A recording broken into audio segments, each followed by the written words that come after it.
பாருங்க, ஒரு கூட்டணி அவர் அமைச்சாரு. இந்த கூட்டணியிலிருந்து யாருமே வெளியே போல. 2 நாடாளுமன்ற தேர்தல், சட்டமன்ற தேர்தல், ஊரக உள்ளாட்சி தேர்தல், இடைத்தேர்தல், எல்லா தேர்தலையுமே அவர் அமைச்ச கூட்டணி இன்னும் தொடர்ந்து அப்படி நிரந்தர கூட்டணியாக தான் இருக்கு.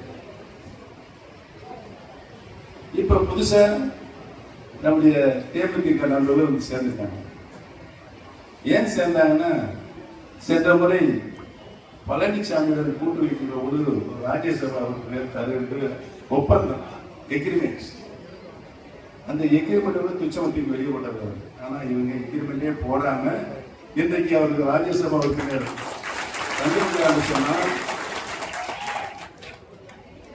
அது ஒரு அரசியல் பண்பாடு, அரசியல் இப்படித்தான் வழிநடத்தி செல்ல வேண்டும் ஒரு இயக்கத்தை என்பதை முதலில் தேக்கி வைத்துக் கொண்டு அவர் நடத்துகின்ற பாங்கு. இது ஒவ்வொரு பார்த்து பார்த்து அவர் ஆட்சி செய்கிறார். ஒரு மனிதனுக்கு மாணவர்களுக்கு லேப்டாப் பண்ணாங்க அம்மா, அது 2019 நிப்பாட்டி பழனிசாமி. தாலிக்கு தந்தம் தந்தாங்க அம்மா, அது 19 நிப்பாட்டி போறாங்க. இப்படி பல திட்டங்களை, மக்கள் நல திட்டங்களை, தொலைநோக்கு பார்வையிடக்கூடிய திட்டங்களை தந்த முதலமைச்சராக இருந்த நாங்கள் அம்மா அத்தனை திட்டங்களை பழனிசாமி.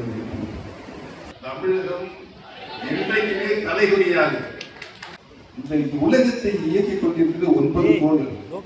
இந்த 9 கோள்களையும் சக்தி வாய்ந்த கோழியாக சூரியன். அவர்கள் சூரியன் சின்னத்தை அவர் ரொம்ப அறிவியல்லாம் பயன்படுத்தி அந்த சின்னத்தை அந்த காலத்திலே தேர்ந்தெடுத்திருக்காரு. இன்னொன்று சொல்லிடுறேன் உங்களுக்கு, அண்ணா, புத்தமிழறிஞர் கலைஞர், புரட்சி தலைவி அம்மா, இப்ப ஸ்டாலின் தளபதி, இவங்க மக்களால் ஓட்டு போட்டு முதலமைச்சரானவங்க. மக்களை அப்பாயின்மெண்ட், நான் ஒரு அப்பாயின்மெண்ட். எப்படி அப்பாயின்மெண்ட்? அம்மா என்ன இருக்கிறதா முதலமைச்சர் ஆனாங்க. அவங்களுக்கு ஒரு சில பிரச்சனைகள் வந்த நேரத்தில் முதலமைச்சர் ஆக்கினாங்க.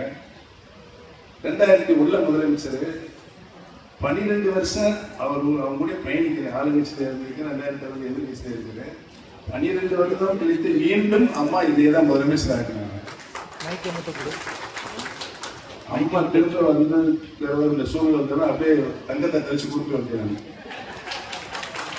நேரத்துக்கு பேப்பர்ல திருமண பாக்குறேன், எச்சரிக்கை வராது. யாரு நீங்க படிச்சு பார்த்துருக்கீங்க. இந்த கட்சியை இந்த நிலைக்கு கொண்டு போய் சேர்த்த அவர் தான் உதயகுமார். பேர் சொல்றது வெக்கமா இருக்கு. எனக்கு எச்சரிக்கை வர்றாங்க, பழனிசாமி பத்தி பேசக்கூடாது. யாரு? நான். இவருக்கு எனக்கு நாடாளுமன்றத்தில் எனக்கு கட்சி எடுக்க முடியும்படி தொண்டர்கள் உரிமை குழு கலங்கமா இருக்கு, மாறிடுச்சு. இப்ப வந்து அது தளபதி தலைமையில இறங்கிடுச்சு மாநாட்டுல. என்னுடைய 100-200 பேர் வந்து சேர்ந்துட்டாங்க.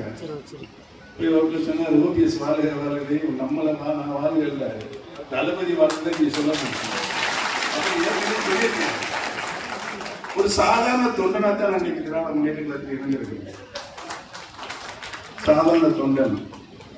நான் இது உழைச்சாப்பே எனக்கு பதவி. அது எனக்கு நல்லா தெரியும். பிளே ஸ்டோர் மற்றும் ஆப் ஸ்டோரில் இருந்து பாலிமர் செயலியை QR கோடு மூலம் பதிவிறக்கம் செய்யுங்கள். செய்திகளை உடனுக்குடன் பெறுங்கள்.